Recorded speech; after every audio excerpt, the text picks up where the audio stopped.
Bienvenue dans le poumon vert du Cameroun.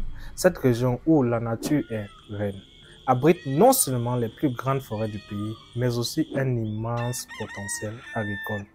Vous pensez que la fertilité du sol et l'abondance des pluies suffisent pour garantir le haut rendement? Détrompez-vous.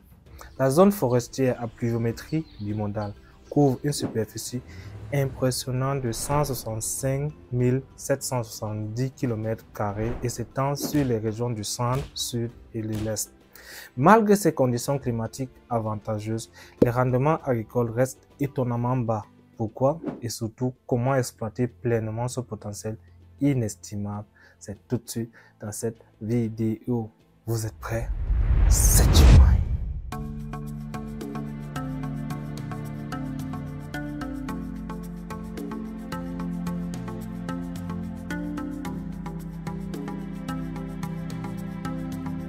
Salut à toi, greetings. Moi c'est Emmanuel, jeune agronome spécialisé en production végétale. Et sur ma chaîne, je vous parle des thèmes, notions et techniques agricoles, mais aussi de business en lien avec l'agriculture afin de vous permettre de mieux appréhender ce secteur vital et lucratif qu'est l'agribusiness.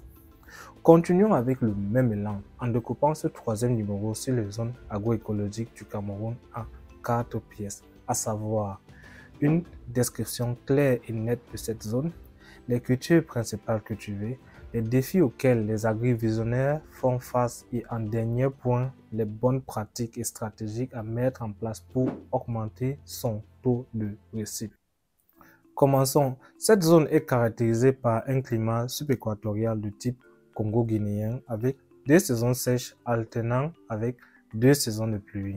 Une petite saison sèche de juillet à août, une grande saison de pluie de septembre à novembre, une grande saison sèche de décembre à février et une petite saison de pluie de mi-mars à juin. Il faut tenir compte du phénomène de changement climatique. La pluviométrie moyenne varie entre 1500 à 2000 mm sur 10 mois. Par ailleurs, l'ONAC prévoit pour cette première campagne agricole 2025 des précipitations supérieures à la moyenne historique qui est de 440,2 mm de pluie à Monatele, Nangaïboko, Goro, Yaoundé, Balmayo, Ezeka et Ayos.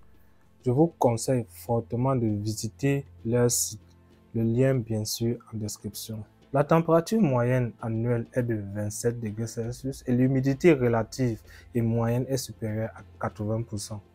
Le réseau hydrographique de la zone forestière est relativement dense. Il est formé de nombreux cours d'eau, dont la Sanaga, qui offre un important potentiel pour une agriculture irriguée.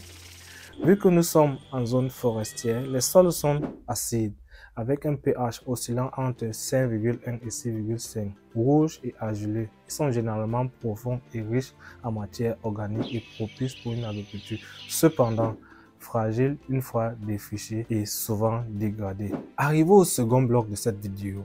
Je vais de ce pas vous mettre en perspective les cultures principales et vous donner le tonnage moyen réalisé par nos valeureux agriculteurs actuels sur le terrain. Ceci bien sûr pour que vous puissiez vous projeter dans vos business plans plus aisément. Et vu que cette zone couvre 3 régions, je vais vous donner le tonnage pour chacune des 3 régions pour chaque culture. Comme culture principale observée dans la zone forestière à pluviométrie bimodale, pour le cas de la région du centre, nous avons le manioc avec une production moyenne annuelle de 5,3 tonnes à l'hectare. Pour ceux d'entre vous qui avaient regardé ma vidéo sur les hautes savanes guinéennes, le lien en description, sinon, vous vous posez certainement la question, pourquoi une aussi grande différence de production en termes de tonnage réalisé pour la même spéculation? C'est là alors que tu comprends que les gars cultivent seulement. On dit que la terre ne trompe pas, donc ce qui sort, ils prennent seulement. Mais toi, ou mais vous, oui, vous voyez où se situe l'opportunité. L'agriculture est une science, gardez-le en esprit. Revenons à nos moutons. Nous avons aussi le plantain, 6 tonnes à l'hectare, maïs, 2 tonnes à l'hectare, ananas, 18 tonnes à l'hectare, macabo, 5,3 tonnes à l'hectare, banane douce, 17,8 tonnes à l'hectare.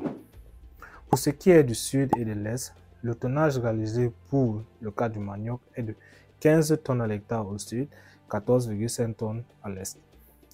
Plantain, 12,5 tonnes à l'hectare aussi bien au sud qu'à l'est. Le maïs, 1,5 tonnes dans les deux régions. L'arachide, 1,5 tonnes au sud et 2 tonnes à l'est. Le macabo, 9 tonnes au sud et 8 tonnes à l'est. Ajouté à ces cultures, il y a bien sûr le café, cacao et huile de palme. Pour éviter que cette vidéo traverse les 10 minutes, la suite consacrée aux défis, solutions et stratégies dans le prochain numéro.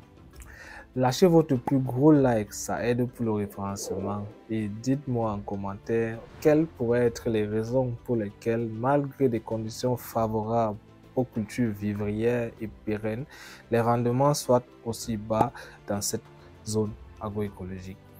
Et on se dit à très bientôt. Merci.